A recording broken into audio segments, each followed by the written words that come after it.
Terima kasih Anita yang sudah memandu kita pada malam hari ini. Juga saya ingin menyapa kembali para sahabat LPF yang pada malam hari ini bergabung bersama. Puji Tuhan kita boleh diberikan rahmat kesehatan sehingga pada malam hari ini kita semua masih boleh berjumpa melalui Zoom ini. Malam hari ini kita akan merenungkan sebuah tema yang sungguh menarik ketika saya dihubungi oleh Ibu Regina untuk pada waktu itu masih memikirkan kira-kira tema apa yang mau saya bawakan ya. Ya, sambil menunggu ternyata ada request untuk membahas tentang dosa kekal atau dosa melawan Roh Kudus. Lalu saya teringat akan kerahiman Allah dan dosa kekal itu sendiri. Terkadang kita terjebak dengan pemikiran yang keliru bahwa bagaimana mungkin Allah yang Maha Rahim sekaligus menghendaki adanya dosa kekal. Tapi mari kita mencoba untuk merenungkan apa yang menjadi tema kita pada malam hari ini. Maka dalam subtema itu saya tuliskan di sana merenungkan kasih tanpa batas dan pilihan tragis manusia supaya kita bisa memahami bahwa kerahiman Allah itu merupakan kasih yang tanpa batas, kasih yang begitu mendalam yang dianugerahkan kepada manusia dan seluruh ciptaan karena kita semua diciptakan di dalam kasih Allah, tetapi juga di balik itu ada dosa kekal yang merupakan pilihan tragis manusia, di mana manusia lebih memilih kebinasaannya daripada memilih kerahiman Allah. Nah, next slide berikutnya. Sebagai pengantar, kita akan melihat dua realitas yang bertentangan, yang saling bertentangan. Saudara dan saudariku yang terkasih, hari ini kita mencoba merenungkan dua realitas ini yang nampaknya bertolak belakang. Namun kedua realitas ini saling menerangi ya, bahwa belas kasih Allah yang tak terbatas dan dosa yang kekal atau dosa kekal yang melawan Roh Kudus akan memberikan kita pemahaman yang benar bahwa Allah yang adalah kasih tidak pernah menghendaki kebinasaan dari manusia yang dikasihinya. Seringkali kita mendengar bahwa Allah yang Maha Pengampun, penuh kasih dan murah hati, siap menerima siapapun yang bertobat. Bahkan Yesus sendiri pun mengatakan dalam perumpamaan anak yang hilang, bagaimana Allah digambarkan sebagai Bapa yang penuh belas kasih, yang tidak mengingat-ingat dosa anak yang telah melukai hati Bapa, yaitu hati Allah sendiri, menerimanya dengan tangan terbuka. Namun di sisi lain juga Yesus mengatakan bahwa ada dosa yang tidak diampuni atau ada dosa yang tidak dapat diampuni, yaitu dosa melawan Roh Kudus atau menghina Roh Kudus.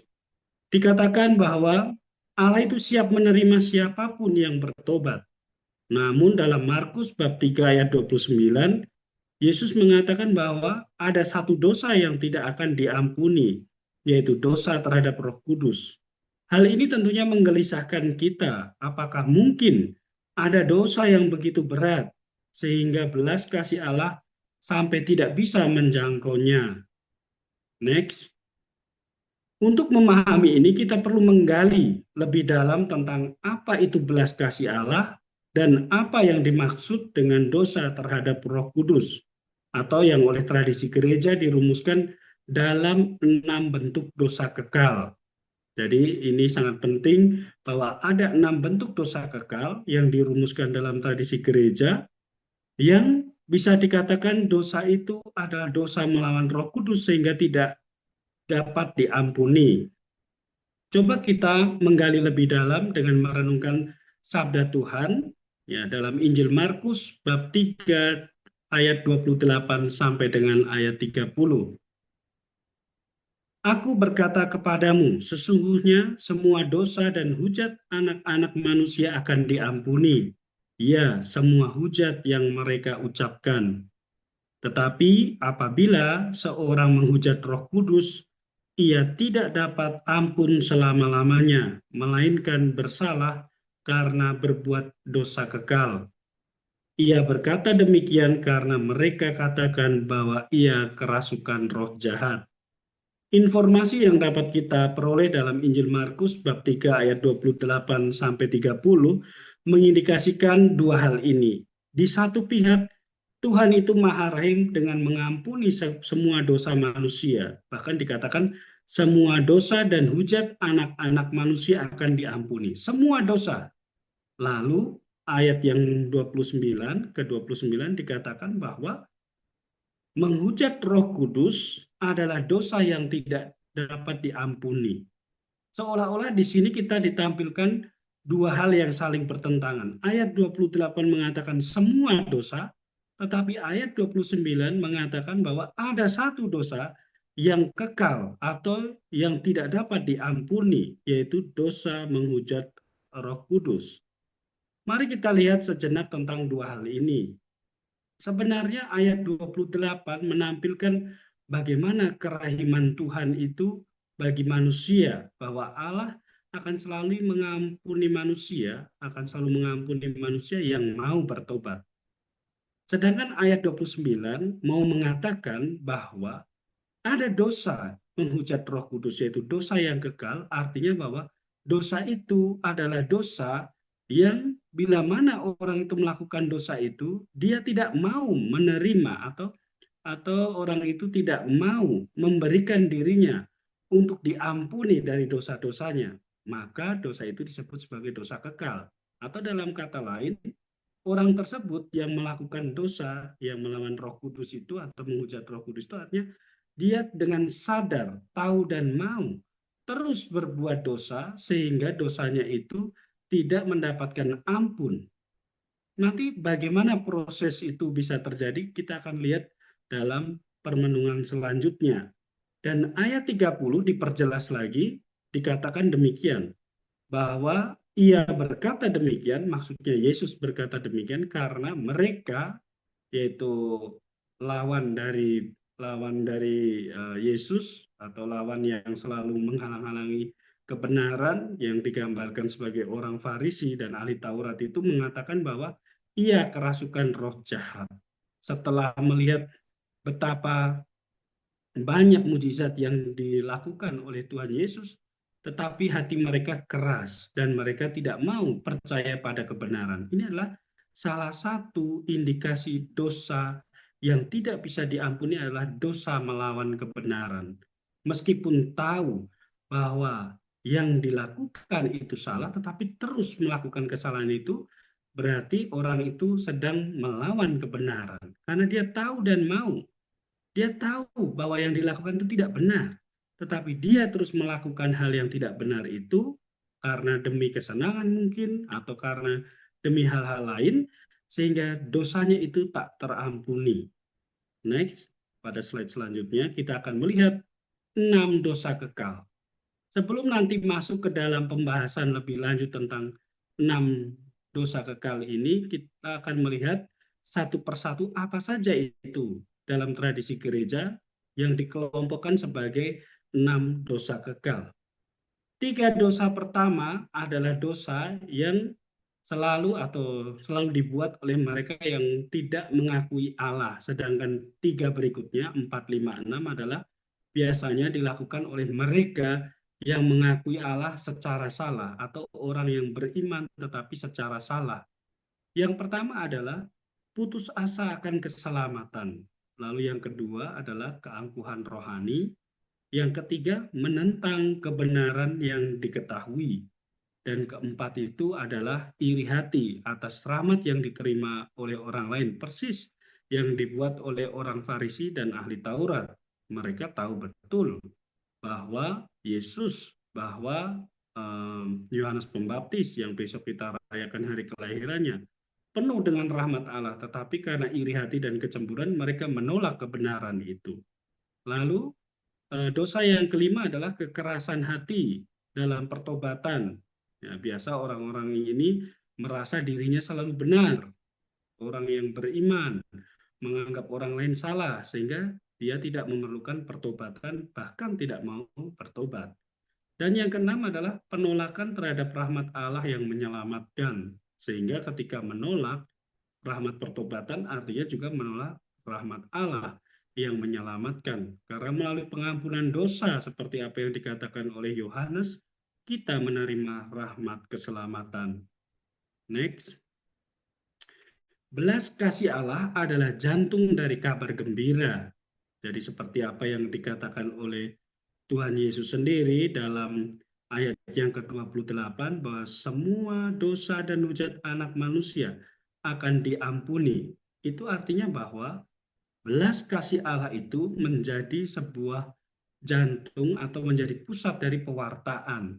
Dulu orang takut bahwa dirinya tidak akan pernah selamat di dunia karena tidak pernah bebas dari yang namanya kesalahan. Maka orang berlomba-lomba bagaimana saya bisa lepas dari kesalahan saya sehingga saya bisa mendapatkan surga, yaitu seperti misalnya melakukan kebaikan supaya mengimbangi dengan kejahatan yang sudah dilakukan. Sehingga ketika ditimbang antara yang baik dan yang jahat, apa yang sudah dilakukan yang melukai hati orang lain dan apa tindakan kasih yang sudah dibuat menjadi seimbang sehingga boleh mendapatkan keselamatan. Itu pemikiran sebelum Kristus hadir. Tetapi ketika Kristus hadir di dunia, Yesus datang ke dalam dunia mewartakan belas kasih Allah yang sungguh lain. Belas kasih Allah ini adalah jantung dari kabar gembira bahwa belas kasih itu diberikan kepada setiap orang tanpa melihat masa lalunya, tanpa melihat kesalahan-kesalahan orang yang telah melakukan dosa itu. Artinya bahwa cuma-cuma diberikan oleh Allah kepada manusia yang mau bertobat. Sehingga pemikiran yang keliru bahwa kita bisa selamat dengan kemampuan kita sendiri, dengan melakukan hal-hal yang baik, dalam tanda kutip seperti yang saya katakan tadi, supaya mengimbangi antara perbuatan jahat dan perbuatan baik. Sehingga ketika ditimbang perbuatan baiknya lebih banyak, maka saya bisa selamat. Nah, itu pemikiran yang keliru tadi ya. Allah adalah kasih. Dalam suratnya Yohanes, surat yang pertama, bab 4 ayat 8 dikatakan demikian. Allah adalah kasih. Maksudnya adalah bahwa kita semua, segala karya Tuhan, apa yang diciptakan, ya, yang diciptakan oleh Tuhan itu lahir dari kasih. Sehingga penebusan yang diberikan oleh Allah itu bersumber dari kasih. Kalau Allah tidak mengasihi kita dan tidak menciptakan kita di dalam kasih, Allah tidak perlu repot-repot menebus kita dari dosa-dosa, dari kesalahan sejak dari awal penciptaan sampai saat ini. Tuhan terus mengasihi kita dan terus hadir melalui korban sakramen Maha Kudus yang kita persembahkan dalam Ekaristi adalah korban penghapusan dosa. Dalam Yesus Kristus kita melihat bahwa belas kasih Allah bukan hanya sikap batin. Ini perlu kita juga pahami bersama bahwa belas kasih itu bukan hanya sifatnya sentimental saja, sikap batin saja, tetapi merupakan tindakan konkret, tindakan nyata. Misalnya Yesus menyentuh orang kusta. Jadi ada interaksi, ada sentuhan kasih, yaitu Tuhan yang sungguh-sungguh menyentuh sakit, Tuhan yang menyentuh kelemahan dari manusia dan menyembuhkannya itu. Misalnya Tuhan menangisi orang berdosa, mengampuni yang mengkhianatinya dan lain sebagainya. Bahkan mendoakan orang yang membunuhnya, orang yang menyiksanya. Belas kasih bukan hanya pengampunan atas dosa, tetapi sebuah undangan untuk pulang, untuk diangkat kembali menjadi anak-anak Allah. Jadi ini adalah salah satu wajah atau dimensi dari belas kasih Allah adalah sebuah undangan. Ya. Yesus bersabda, bukan orang sehat yang memerlukan tabib, tetapi orang sakit. Aku datang bukan untuk memanggil orang benar, melainkan orang berdosa. Markus bab 2 ayat 17. Memanggil orang benar. Ya. Artinya sebuah undangan, panggilan. Next. Oleh karena itu kita bisa memahami bahwa belas kasih Allah itu tidak mengenal batas karena diberikan kepada siapa saja. Tetapi di satu sisi belas kasih itu harus diterima atau belas kasih itu memerlukan sebuah penerimaan dari manusia. Dan disinilah kita bertemu dengan misteri dosa terhadap Roh Kudus. Dalam hal ini kita bisa paham bahwa di satu sisi belas kasih Allah itu dianugerahkan kepada semua orang, tetapi di sisi lain ada dimensi lain bahwa belas kasih itu tidak bisa dipaksakan atau berjalan secara otomatis seperti sebuah mekanisme yang dibuat untuk sesuatu. Tetapi Tuhan menghendaki bahwa belas kasih itu diterima secara bebas oleh manusia. Tuhan tidak bisa memaksakan belas kasih-Nya itu kepada semua orang secara otomatis ya. Nah, sudah katakan tadi, ada dimensi lain di dalam kerahiman Allah, yaitu penerimaan. Allah memberikan seluas-luasnya. Allah memberikan pengampunan kepada semua orang, tetapi harus orang itu mau menerima. Atau dalam bahasa Paulus, ya, mengatakan biarkan dirimu diperdamaikan dengan Allah misalnya.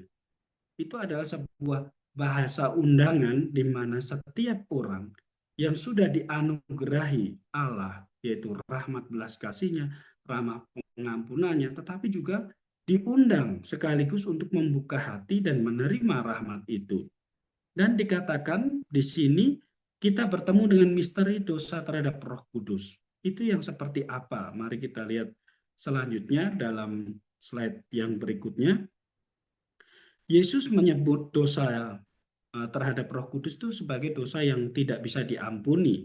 Ini bukan karena Allah tidak mau mengampuni. Jadi ini perspektifnya kita benarkan dulu, mindsetnya kita benarkan dulu. Bukannya Allah tidak mau mengampuni, maka tidak ada kontradiksi ya antara ayat 28 tadi dengan ayat 29.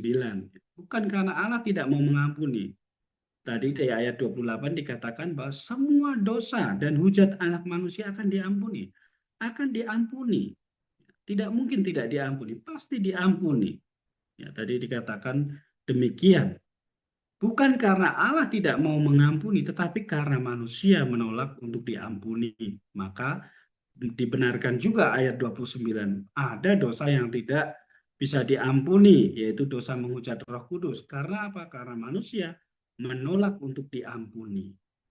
Lebih jelas lagi, Santo Thomas Aquinas menjelaskan bahwa dosa terhadap Roh Kudus adalah sikap menutup diri terhadap rahmat Allah secara sadar dan terus-menerus. Jadi ada tiga hal yang dikatakan oleh Santo Thomas di sini, yaitu menutup rahmat Allah.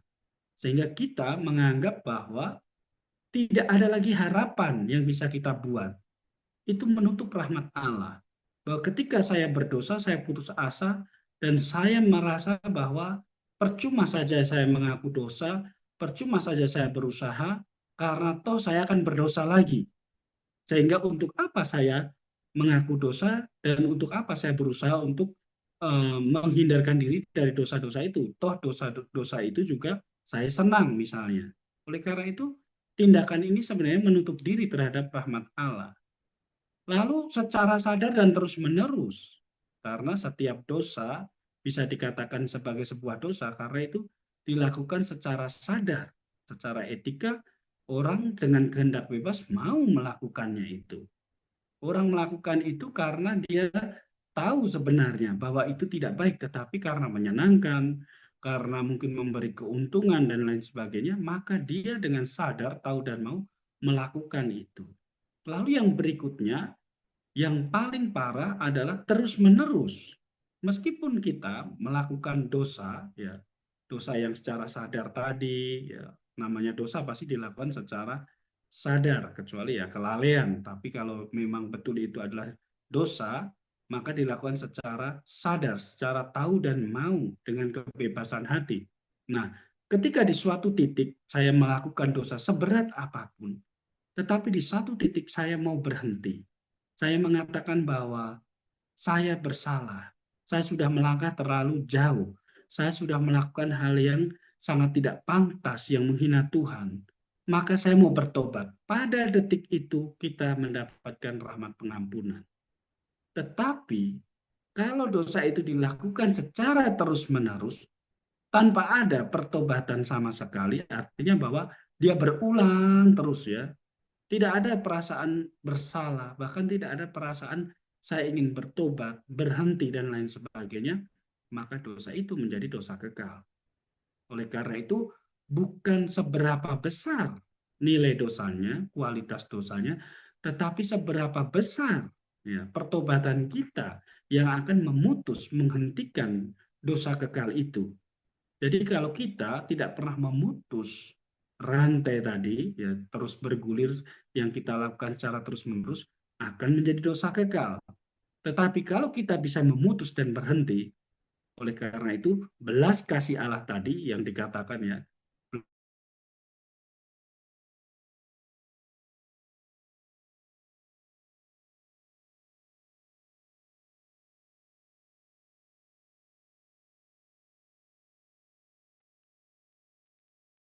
enam, menurut tradisi dosa melawan Roh Kudus atau dosa terhadap Roh Kudus yang tidak bisa diampuni. Tadi saya katakan bahwa tiga dosa pertama itu biasa dibuat ya, oleh mereka yang uh, itu tidak mengatakan bahwa saya ateis. Ya. Maka di dalam situasi yang demikian, orang tidak lagi mampu melihat keselamatan, akan menjadi putus asa keselamatan, tidak percaya bahwa Allah bisa menyelamatkan atau mengampuni dosa. Ya, next slide selanjutnya. Lalu yang kedua adalah keangkuhan rohani. Orang berusaha untuk mengandalkan diri sendiri dan menolak kebutuhan akan rahmat Allah. Jadi dianggap bahwa tidak pentinglah untuk mengandalkan Allah. Ya, yang penting saya berbuat baik, pasti saya selamat. Misalnya seperti itu. Dan yang ketiga adalah menentang kebenaran. Ini adalah hal yang sangat fatal ya. Santo Edison mengatakan bahwa setiap orang yang di dalam hatinya, dalam batinnya, mencari dengan sungguh-sungguh kebenaran, dia akan sampai pada Allah. Lalu bertolak belakang dari orang yang mau mencari kebenaran tadi, maka orang tidak akan pernah menemukan Allah ketika dia menolak yang namanya kebenaran. Jadi menentang kebenaran itu maksudnya adalah orang tidak mau menerima kebenaran iman tadi secara sengaja dan sadar. Saya tidak mau pusing. Saya tidak mau tahu dengan yang namanya agama, dengan yang namanya iman, dengan yang namanya hidup dan lain sebagainya. Saya hanya mau meyakini apa yang saya yakini benar. Ya. Nah, ketika saya meyakini bahwa ada Tuhan, agama tertentu dan lain sebagainya, maka saya merasa hidup saya tidak bebas ya. Kadang orang berpikir demikian. Orang berpikir bahwa ketika tidak meyakini suatu agama, hidupnya menjadi lebih tenang ya, karena tidak ada aturan-aturan yang akan membimbing mengatur dan bahkan akan mengatakan tidak ada dosa. Karena dosa itu dibuat karena ada agama. Karena kita meyakini sesuatu yang yang benar ya, yang benar oleh karena ditentukan oleh suatu kitab ya, bisa kita katakan karena ada kitab suci dan lain sebagainya, maka saya merasa bahwa apa yang saya lakukan tidak bebas. Karena ketika saya buat ini salah, itu dosa. Ketika saya buat itu dosa. Ketika saya mau ini dosa. Mau begitu dosa dan lain sebagainya. Sehingga orang merasa bahwa hidupnya tidak bebas. Ini adalah menentang kebenaran tadi ya, kebenaran iman. Lalu yang berikutnya adalah iri hati atas rahmat yang diterima oleh orang lain. Tidak rela melihat orang lain diselamatkan atau diberi rahmat. Ya, kadang orang-orang ini mengatakan bahwa memberikan standar ganda, istilahnya bahwa kalau untuk dirinya dia melakukan hal-hal itu secara ringan. Nah, dalam arti kalau saya melakukan pelanggaran saya bisa toleransi, tetapi kalau orang lain melakukan pelanggaran tidak bisa ditoleransi, mengatakan bahwa kamu sesat dan lain sebagainya, kamu tidak buat ini, kamu tidak layak untuk itu, kamu masuk neraka dan lain sebagainya. Itu standar ganda. Itu yang sering dibuat oleh orang-orang yang beragama ya, yang beragama secara salah, ya, tidak beriman secara benar seperti orang Farisi dan ahli Taurat. Yesus mengatakan ya, kamu memberi beban, meletakkan beban ke pundak orang-orang, ya tetapi kamu sendiri pun tidak pernah menyentuhnya. Kamu sembahyang, kamu berdoa ya di tikungan-tikungan jalan, di pasar-pasar supaya orang melihat ya bahwa kamu orang saleh, tetapi kamu melakukan kejahatan. Seringkali kita juga mungkin ya masuk di dalam peristiwa yang hampir kurang lebih sama seperti orang Farisi dan ahli Taurat, ya, bahwa kita sering mengikuti kegiatan-kegiatan kerohanian, aktif di gereja dan lain sebagainya, tapi di satu sisi kita juga melakukan banyak kejahatan atau menutupi kejahatan itu dengan istilahnya dengan tata laku lahiriah sebagai orang yang beriman. Lalu yang kelima adalah kekerasan hati, hati yang keras, yang tidak mau bertobat, ya, menunda-nunda atau menolak untuk bertobat bahkan hingga akhir hidup. Batas dari dosa kekal itu adalah akhir hidup manusia. Dosa itu belum menjadi gagal ketika orang masih bisa hidup, karena satu kata pertobatan akan membawa keselamatan. Saya ulang, satu kata pertobatan akan membawa keselamatan. Kita ingat bagaimana penjahat yang disalibkan bersama dengan Yesus. Satu kata saja. Dia tidak sempat, tidak bisa mengungkapkan, mengekspresikan secara nyata bagaimana saya bertobat, ya, melakukan kebaikan dan lain sebagainya. Karena dia juga sementara disalib, dari dihukum mati. Ya, tidak lama dia akan mati. Tetapi satu kata dia mengakui imannya bahwa Yesus adalah Tuhan, ya. Jangan lupakan aku. Nah, dan lain sebagainya. Pengakuan itulah sebagai ekspresi pertobatan. Dan kata-kata itu yang menyelamatkan, iman itu yang menyelamatkan. Sedangkan kekerasan hati dari penjahat yang satunya, ya, membawa pada dosa kekal, artinya membawa pada kematian, bahwa dosanya, kejahatannya sampai akhir hidupnya tidak pernah mendapat ampun. Itu adalah dosa kekal. Lalu yang keenam adalah penolakan terhadap rahmat Allah. Ya, seringkali kita menolak rahmat Allah. Allah sudah memberikan rahmatnya, segala hal yang baik, sarana-sarana keselamatan, tetapi kita menolak. Ya. Kadang merasa tidak penting. Allah mau menyelamatkan, tetapi manusia menolak. Ya. Menolak terang dan dorongan Roh Kudus untuk kembali kepada Allah. Kita lihat ya di dalam situasi hidup kita, seringkali kita tidak mau mengaku dosa. Ya.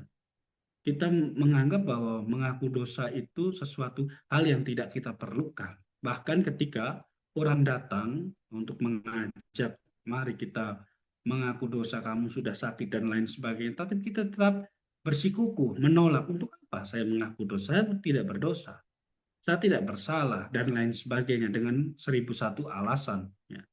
Menolak dorongan Roh Kudus untuk membuka hati, untuk menyesali segala dosa dan kesalahannya, dan tetap bersikukuh pada apa yang dianggap benar. Ini terjadi pada orang yang biasanya menyimpan dendam sampai mati, ya. Ketika orang mau menyimpan dendam, tidak mau memaafkan, kadang menolak rahmat Allah itu. Dia berpikir bahwa dengan menyimpan dendam sampai mati, Allah akan memberikan pengampunan secara otomatis karena dia dibaptis, karena dia mendapatkan rahmat pembaptisan dan lain sebagainya. Itu keliru. Padahal Tuhan Yesus sendiri mengatakan di dalam doa Bapa kami, jika kamu tidak mengampuni, maka dosamu juga tidak diampuni. Itu adalah dosa kekal, dosa yang tidak diampuni.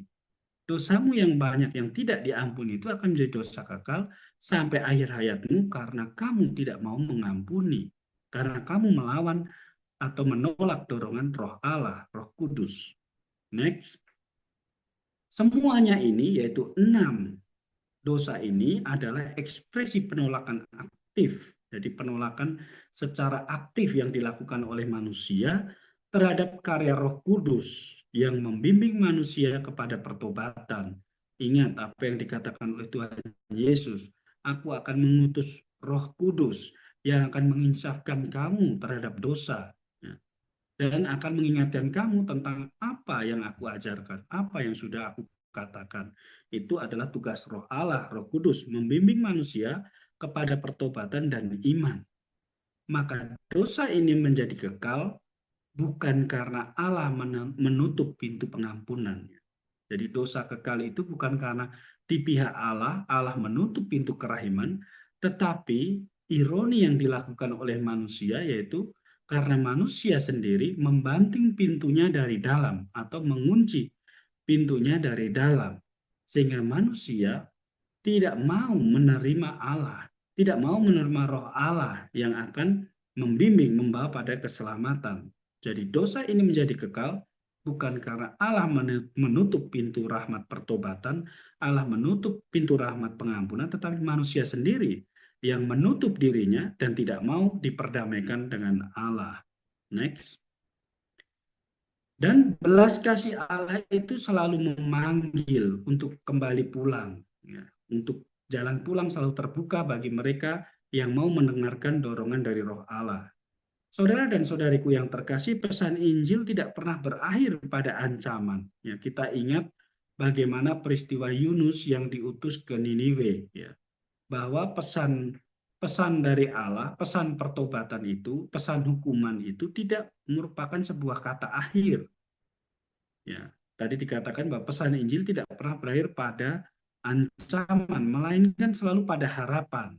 Yunus mengatakan bahwa jika kamu bertobat dan lain sebagainya, maka bencana atau apa yang dirancangkan oleh Allah tidak akan terjadi.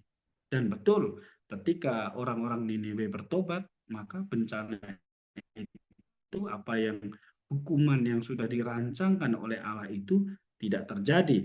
Ya, Allah tidak menjatuhkan hukuman kepada penduduk kota Niniwe. Dosa terhadap Roh Kudus menjadi peringatan keras sebenarnya. Ya. Jadi bukan merupakan sebuah hukuman, yaitu adalah kesalahan atau salah pikir, ya, salah paham bahwa kalau Allah mengatakan bahwa dosa itu tidak diampuni, itu bukan berarti adalah sebuah hukuman bahwa Allah itu haus untuk menghukum manusia yang tidak mau taat, tetapi merupakan peringatan keras, ya. Bukan karena Allah haus hukuman, melainkan karena kasih Allah begitu serius ingin menyelamatkan kita. Allah begitu mencintai kita, bahkan menganugerahkan putranya. Maka dia serius untuk menyelamatkan kita. Sehingga dia memberikan peringatan keras bahwa kalau kamu melanggar ini, kamu akan binasa untuk selamanya. Itu adalah sebuah peringatan keras. Maka ayat 29 tadi mengatakan bahwa dosa itu kekal dan tidak diampuni, tidak bisa diampuni. Itu adalah sebuah warning untuk kita semuanya. Sebuah peringatan keras bahwa kalau saya mengeraskan hati saya, tetap bersikukuh pada cara hidup yang salah, maka saya tidak akan pernah diampuni. Lalu, apa yang kita lakukan? Yang perlu kita lakukan adalah yang pertama membuka diri pada rahmat pengampunan itu. Sadar akan dosa-dosa yang dilakukan meskipun secara pribadi, secara kekuatan diri kita, kita merasa bahwa saya tidak mampu untuk meninggalkan dosa ini dan itu. Tetapi rahmat Allah cukup untuk kita. Allah yang akan membantu kita. Allah yang akan membukakan jalan supaya kita bisa bertobat. Yang perlu kita buat adalah membuka diri pada pengampunan itu. Menolak sikap putus asa atau sombong atau kesombongan rohani. Bertobat sungguh dari dalam batin, ya. Memaafkan dan bersukacita atas rahmat yang diterima oleh orang lain. Ini adalah hal-hal yang perlu kita lakukan agar kita bisa terus berjalan di dalam rahmat pertobatan.